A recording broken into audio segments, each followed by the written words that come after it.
La relation économique entre les États-Unis et le Japon est complexe. C'est une histoire de compétition et de coopération. Après la Seconde Guerre mondiale, le Japon, avec l'aide américaine, renaît de ses cendres. Il est devenu une puissance économique. Cette ascension rapide a entraîné des frictions, notamment dans les années 1980. Cependant, les deux pays reconnaissent l'importance de leurs relations. Ce sont des alliés solides, liés par des valeurs démocratiques communes et des intérêts de sécurité dans la région Asie-Pacifique. La rivalité économique, bien que significative, existe dans ce contexte plus large. Les années 1980 ont vu les tensions s'intensifier entre les États-Unis et le Japon.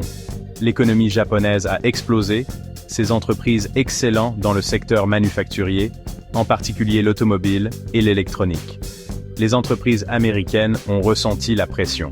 Cela a conduit à des accusations de pratiques commerciales déloyales, notamment des accusations de manipulation monétaire et de dumping. Les États-Unis ont réagi par des mesures protectionnistes, notamment des droits de douane sur les produits japonais. Cette période a vu une montée du nationalisme économique des deux côtés. Les conflits commerciaux ont été une caractéristique déterminante des relations américano-japonaises à cette époque.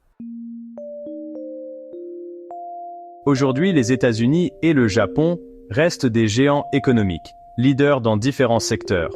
Les États-Unis excellent dans le domaine de la technologie, en particulier les logiciels et les services Internet, avec des entreprises comme Google, Apple et Amazon en tête.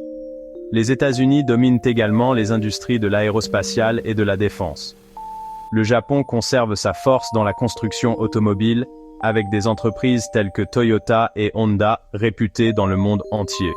Le Japon est également leader dans l'électronique grand public et la robotique, démontrant ses prouesses technologiques. La rivalité économique entre les États-Unis et le Japon a eu un impact profond sur le commerce mondial. Elle a façonné les politiques et les institutions économiques internationales. Les deux pays sont membres du G7 et de l'Organisation mondiale du commerce, des plateformes où ils se sont souvent retrouvés de part et d'autre des négociations commerciales. Malgré la concurrence, les deux pays comprennent l'importance de la coopération. Ils sont des partenaires commerciaux et des investisseurs majeurs dans leurs économies respectives.